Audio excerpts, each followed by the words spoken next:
يطول الظلام ديننا لن يضام نحن جيل همام نحن فينا عمر لا لا لا لن يطول الظلام ديننا لن يضام نحن جيل همام.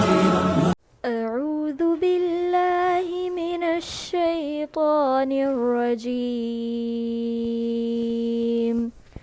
بسم الله الرحمن الرحيم.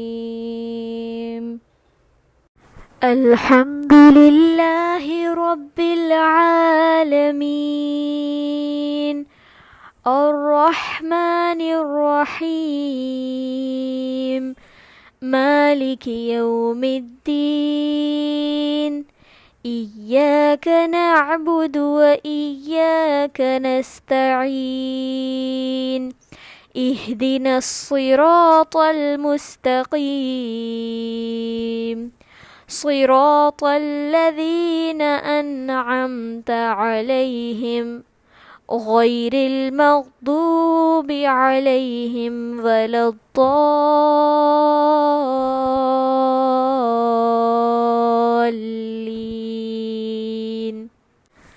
محمد رسول الله محمد رسول الله والذين معه أشداء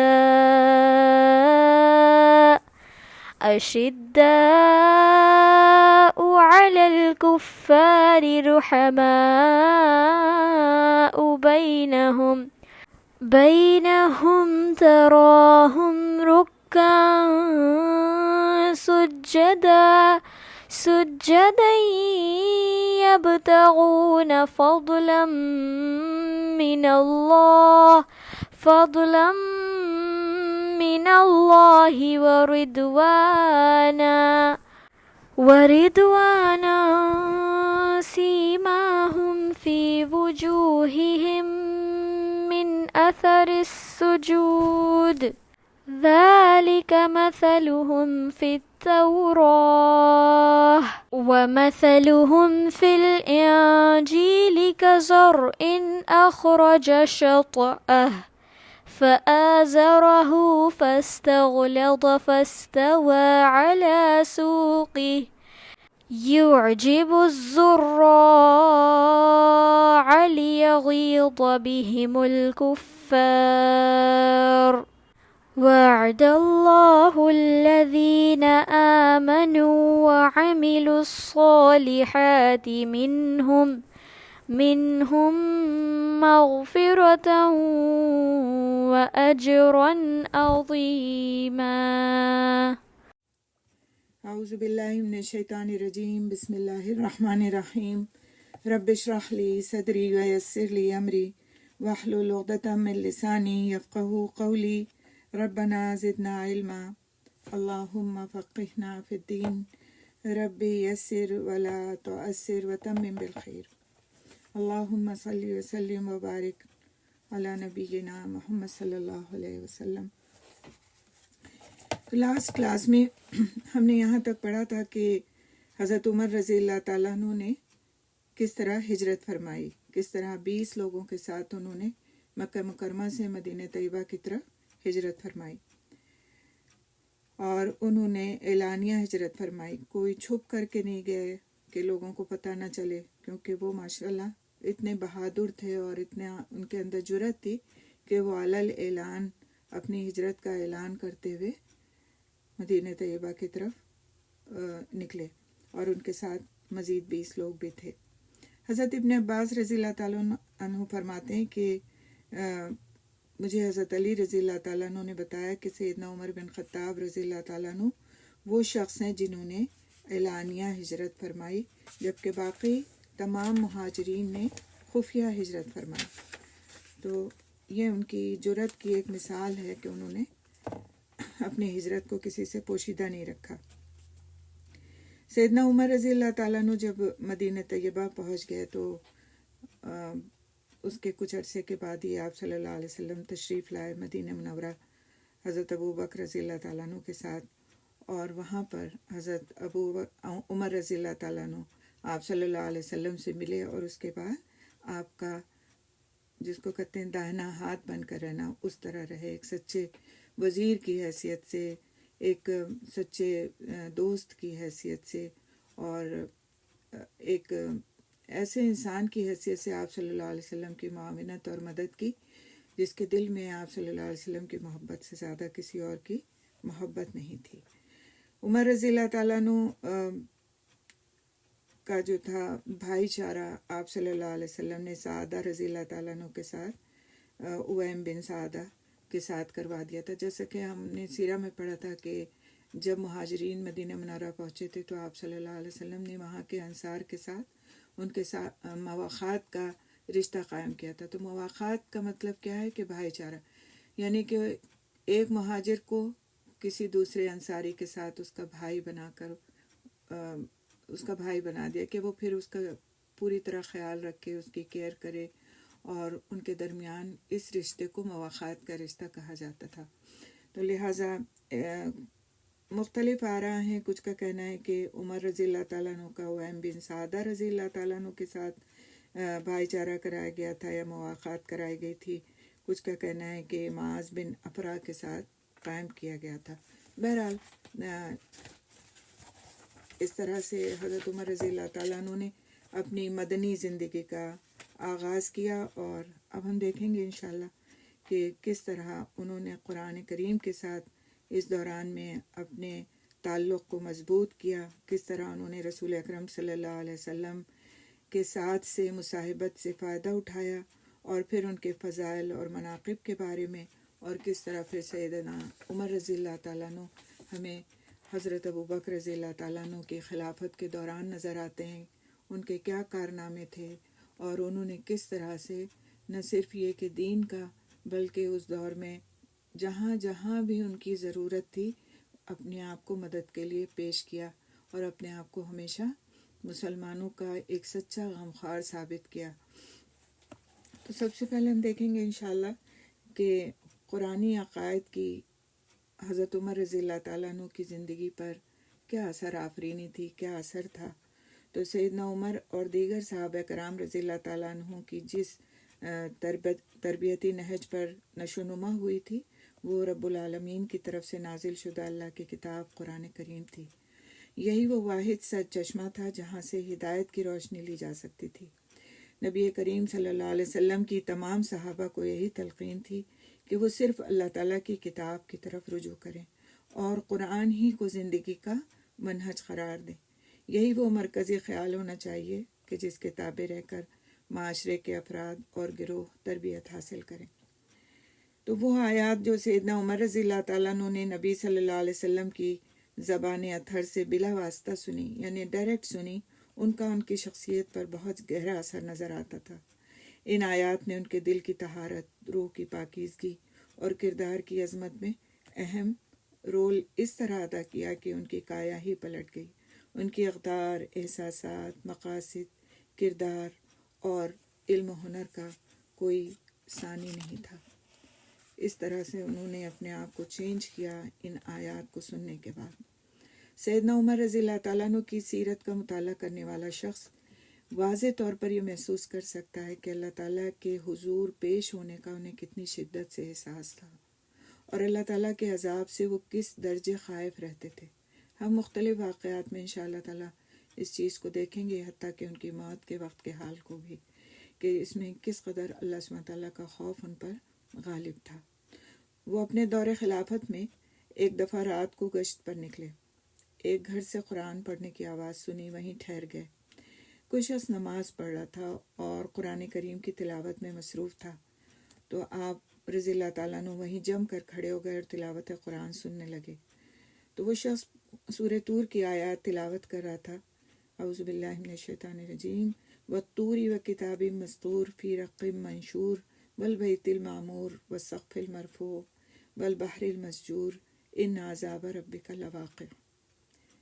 قسم ہے طور، یعنی طور پہاڑ کی اور ایک کتاب کی قسم جو لکھی ہوئی ہے کھلے کاغذ میں، اور بیت معمور کی قسم، اور اونچی چھت کی قسم، اور بھڑکائے ہوئے سمندر کی قسم بے شک آپ کے رب کا عذاب ضرور واقع ہونے والا ہے۔ سیدنا عمر رضی اللہ تعالیٰ عنہ یہ آیات سن کر فوراً بول اٹھے کہ رب کعبہ کے قسم، یہ قسم برحق ہے، یعنی اللہ سبحانہ تعالیٰ نے جو قسم کھائی ہے وہ برحق ہے۔ وہ جس سواری پر سوار تھے اس سے نیچے اتر آئے اور ایک باغ کی طرف چل دیے، وہاں دیر تک رکے رہے، پھر واپس گھر تشریف لائے۔ بعد ازاں 1 مہینے تک ان کی طبیعت نہ سنبھل سکی۔ لوگ ان کی عیادت کے لیے آتے تھے، لیکن کسی کو بھی اس بات کا علم نہیں ہو سکا کہ ان کو کون سا روگ لاحق تھا۔ ان کے اوپر اللہ تعالیٰ کے خوف اور خشیت کا اتنا غلبہ ہوا تھا، یہ بات سن کر ان عذاب ربک لواقع، بے شک آپ کے رب کا عذاب ضرور واقع ہونے والا ہے۔ اور یہ بات اللہ سبحانہ تعالیٰ نے قسم کھا کھا کر اس صورت کے شروع میں پہلے اس کے لیے قسمیں کھائیں اور پھر اس کے بعد یہ بات فرمائی کہ آپ کے رب کا عذاب ضرور واقع ہونے والا ہے۔ اور اس کا انہوں نے اتنا اثر لے لیا اس سننے کا کہ 1 مہینے تک وہ بستر سے نہیں اٹھ سکے اور بیمار رہے۔ تو یہ ان کے اندر یہ جو ایک واقعہ ہے، یہ تو صرف ایک واقعہ ہے، اور ہم آگے بھی دیکھیں گے انشاءاللہ کہ کس طرح وہ اللہ سبحانہ تعالیٰ کا خوف اور خشیت اپنے دل کے اندر رکھنے والے تھے۔ اور یہی وجہ ہے کہ حضرت عمر رضی اللہ تعالیٰ عنہ کا عدل و انصاف ایک مشہور عدل و انصاف ہے جو انہوں نے اپنی پوری زندگی میں اس پر قیام فرمایا، اس پر قائم رہے، اور کبھی بھی انہوں نے اس عدل سے ہٹنے کی ایک ذرہ برابر بھی غلطی نہیں کی۔ ہر معاملے میں انہوں نے عدل و انصاف کو اپنے آگے رکھا، اس لیے کہ ان کے دل کے اندر اللہ سبحانہ تعالیٰ کا بے پناہ خوف تھا، بے پناہ خشیت تھی۔ سیدنا عمر رضی اللہ تعالیٰ عنہ نے مکمل طور پر قرآنی اصولوں کے مطابق تربیت پائی اور اس مقدس کتاب میں بتائے گئے آداب اور فرائض دل و جان سے اپنائے۔ یہ سب اللہ تعالیٰ ہی کی نوازش اور توفیق تھی کہ وہ ہر آن ہر گھڑی قرآن ہی کو اپنا امام مانتے تھے۔ قرآن نے ان کے عقل، دل، روح اور جان پر بڑے گہرے اور انمٹ اثرات مرتب کیے۔ حق کا پرتو ان کی پوری زندگی میں جھلکتا رہا، اور ان تمام تبدیلیوں کا باعث یہ تھا کہ انہوں نے رسول اکرم صلی اللہ علیہ وسلم کی خدمت میں بیٹھ کر دین کی تربیت پائی تھی۔ سیدنا عمر رضی اللہ تعالیٰ عنہ تمام صحابہ میں سب سے زیادہ جرأت مند اور بہادر انسان تھے، جیسا کہ ہم ابھی تک دیکھتے آ رہے ہیں کہ کس طرح انہوں نے ہر معاملے میں بہادری دکھائی۔ ایمان لائے تو بہادری کا مظاہرہ کیا، ہجرت کی تو بہادری کا مظاہرہ کیا، تو بہت زیادہ جرأت مند اور بہادر انسان تھے۔ بعض اوقات وہ نبی صلی اللہ علیہ وسلم سے ایسے معاملات کے بارے میں سوالات کرتے تھے جن کا حکم ابھی نازل نہیں ہوا ہوتا۔ وہ ان معاملات میں خلوص دل اور سچائی کے جذبے سے اپنی رائے کا اظہار بھی فرما دیتے تھے، تو ان کی فراست اور قرآن کریم کے مقاصد جاننے کی وجہ سے قرآن ان کی رائے کے مطابق نازل ہو جاتا تھا۔ کئی آیات ایسی ہیں جس میں حضرت عمر رضی اللہ تعالیٰ عنہ کی رائے کی تائید ملتی ہے قرآن حکیم میں۔ ان میں سے ہم کچھ آیات کو انشاءاللہ تعالیٰ سے دیکھیں گے۔ سیدنا عمر رضی اللہ تعالیٰ عنہ ارشاد فرماتے ہیں کہ میں نے اپنے رب سے 3 معاملات میں موافقت اختیار کی۔ میں نے کہا اے اللہ کے رسول، کاش ہم مقام ابراہیم کو جائے نماز بنا لیں، تو اللہ تعالیٰ نے اسی طرح کا حکم نازل فرما دیا، یعنی وہی اللہ سبحانہ تعالیٰ نے حکم نازل فرما دیا جس کی ان کو خواہش تھی۔ دوسری کیا چیز تھی؟ میں نے عرض کیا کہ اللہ کے رسول صلی اللہ علیہ وسلم، آپ کے پاس نیک اور بد ہر طرح کے لوگوں کی آمد و رفت رہتی ہے، کیا اچھا ہو کہ آپ امہات المومنین کو پردے کا حکم دے دیں؟ چنانچہ اللہ تعالیٰ نے پردے کی آیات نازل فرما دی۔ پھر ایک دفعہ مجھے خبر ملی کہ اللہ تعالیٰ کے رسول اپنی بعض بیویوں سے ناراض ہو گئے ہیں۔ میں ان کے پاس گیا اور کہا کہ تم اللہ کے رسول کو ناراض کرنے سے باز آ جاؤ، کیونکہ اللہ تعالیٰ اپنے پیغمبر صلی اللہ علیہ وسلم کو تم سے بہتر بیویاں عطا کرنے پر قادر ہے۔ حتیٰ کہ ایک بیوی نے یہاں تک کہہ دیا کہ اے عمر، اللہ کے رسول تو اپنی بیویوں کو اس طرح تنبیہ نہیں کرتے، بھلا آپ نے یہ کام کب سے اپنے ذمے لے لیا ہے؟ اس پر یہ آیت نازل ہوئی، عسیٰ ربہ ان طلقکن ان یبدلہ ازواجا خیرا منکن مسلمات مؤمنات قانتات تائبات عابدات سائحات ثیبات و ابکارا۔ سورہ تحریم کی آیت ہے۔ ترجمہ، بعید نہیں اگر وہ یعنی نبی تمہیں طلاق دے دیں تو ان کا رب انہیں تم سے بہتر بیویاں بدلے میں دے۔ مسلمان، مومن، فرما بردار، توبہ کرنے والی، عبادت گزار، روزے دار، شوہر دیدہ اور کنواری عورتیں۔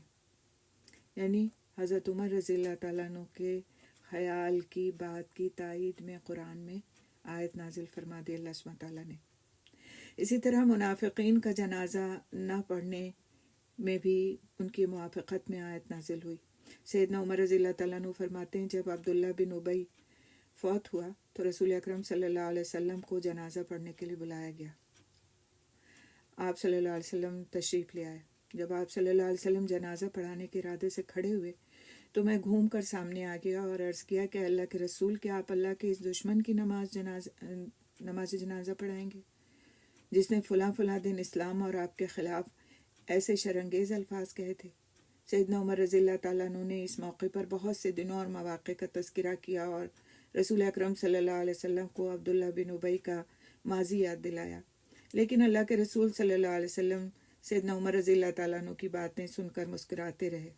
سیدنا عمر رضی اللہ تعالیٰ عنہ فرماتے ہیں کہ جب میں نے زیادہ اصرار کیا تو نبی صلی اللہ علیہ وسلم نے فرمایا، اے عمر ہٹ جاؤ، مجھے اللہ تعالیٰ کی طرف سے جنازہ پڑھنے اور نہ پڑھنے کا اختیار حاصل ہے۔ مجھ سے کہا گیا ہے، اے نبی، آپ ان کے لیے بخشش مانگیں یا نہ مانگیں برابر ہے، اگر آپ ان کے لیے 70 بار بھی بخشش مانگیں گے تو بھی اللہ انہیں نہیں بخشے گا، یہ اس لیے کہ انہوں نے اللہ اور اس کے رسول کے ساتھ کفر کیا اور اللہ نافرمان لوگوں کو ہدایت نہیں دیتا۔ بس اگر مجھے یقین ہو کہ میرے 70 سے زیادہ مرتبہ استغفار کرنے سے اس کی بخشش ہو سکتی ہے تو میں 70 سے زیادہ مرتبہ اس کے لیے بخشش کی دعا کر سکتا ہوں۔ اس کے بعد نبی صلی اللہ علیہ وسلم نے عبداللہ بن ابی کا جنازہ پڑھایا اور اس کی قبر پر تشریف لے گئے، یہاں تک کہ فارغ ہو گئے۔ بعد میں مجھے خود حیرانی ہوئی کہ میں اللہ کے رسول صلی اللہ علیہ وسلم کے ساتھ کتنی جرأت کا مظاہرہ کر رہا تھا۔ اللہ اور اس کے رسول ہی بہتر جانتے ہیں۔ اللہ کی قسم، ابھی تھوڑی دیر گزری تھی کہ یہ 2 آیات نازل ہوئیں، وَلَا تُصَلِّ عَلَىٰ أَحَدٍ مِّنْهُمْ مَاتَ أَبَدًا وَلَا تَقُمْ عَلَىٰ قَبْرِهِ، اور ان میں سے کوئی بھی مر جائے، یعنی منافقین میں سے کوئی بھی مر جائے تو آپ صلی اللہ علیہ وسلم اس کا کبھی بھی جنازہ نہ پڑھائیں اور نہ اس کی قبر پر کھڑے ہوں۔ اس کے بعد ساری زندگی اللہ کے رسول صلی اللہ علیہ وسلم نے کسی منافق کا جنازہ نہیں پڑھایا، نہ کسی منافق کی قبر پر تشریف لے گئے۔ اللہ سبحانہ تعالیٰ نے موافقت فرمائی حضرت عمر رضی اللہ تعالیٰ عنہ کی بات کی، اور یہ ایک بہت بڑا اعزاز ہے۔ اسی طرح سے بدر کے قیدیوں کے بارے میں قرآن میں ان کی موافقت میں آیات نازل ہوئیں۔ سیدنا عمر رضی اللہ تعالیٰ عنہ فرماتے ہیں کہ بدر کے دن جب اللہ تعالیٰ نے مشرکین کو شکست دے دی اور ان میں سے 70 مارے گئے اور 70 قید ہوئے تو رسول صلی اللہ علیہ وسلم نے ابو بکر رضی اللہ تعالیٰ عنہ، عثمان رضی اللہ تعالیٰ عنہ اور علی رضی اللہ تعالیٰ عنہ سے ان قیدیوں کے بارے میں مشورہ طلب کیا، اور مجھ سے بھی پوچھا کہ اے خطاب کے بیٹے تیری کیا رائے ہے؟ میں نے عرض کیا کہ میری رائے یہ ہے کہ ان میں سے جو میرا قریبی رشتہ دار ہے آپ اسے میرے حوالے کر دیں تاکہ میں اس کی گردن اڑا دوں۔ اسی طرح علی رضی اللہ تعالیٰ عنہ کو عقیل اور حمزہ رضی اللہ تعالیٰ عنہ کو ان کا فلاں رشتہ دار عنایت کر دیں، پھر ہم میں سے ہر شخص اپنے اپنے رشتہ دار قیدی کو قتل کر دے تاکہ اللہ تعالیٰ دیکھ لے کہ ہمیں ان مشرکین سے قطعاً کوئی ہمدردی نہیں ہے۔ اللہ کے رسول یہ کفر کے سرغنے اور مشرکین کے لیڈر ہیں، لیکن اللہ تعالیٰ کے رسول نے میرا مشورہ قبول نہیں فرمایا اور ان قیدیوں سے فدیہ لے کر انہیں رہا کر دیا۔ اگلے دن میں نبی صلی اللہ علیہ وسلم کی خدمت میں حاضر ہوا تو کیا دیکھتا ہوں کہ اللہ کے رسول صلی اللہ علیہ وسلم اور ابو بکر رضی اللہ تعالیٰ عنہ دونوں رو رہے ہیں۔ میں نے پوچھا، اللہ کے رسول، آپ صلی اللہ علیہ وسلم اور ابو بکر رضی اللہ تعالیٰ عنہ کے رونے کی کیا وجہ ہے؟ اگر مجھے بھی رونا آیا تو رو پڑوں گا، ورنہ کم از کم رونے کی کوشش تو ضرور کروں گا۔ اس پر نبی صلی اللہ علیہ وسلم نے فرمایا، تیرے ساتھیوں نے مجھے قیدیوں سے فدیہ لینے کا مشورہ دیا تھا اور میں نے اس پر عمل کیا تھا، اس کے سبب مجھے اس قریبی درخت سے بھی زیادہ قریب عذاب دکھایا گیا۔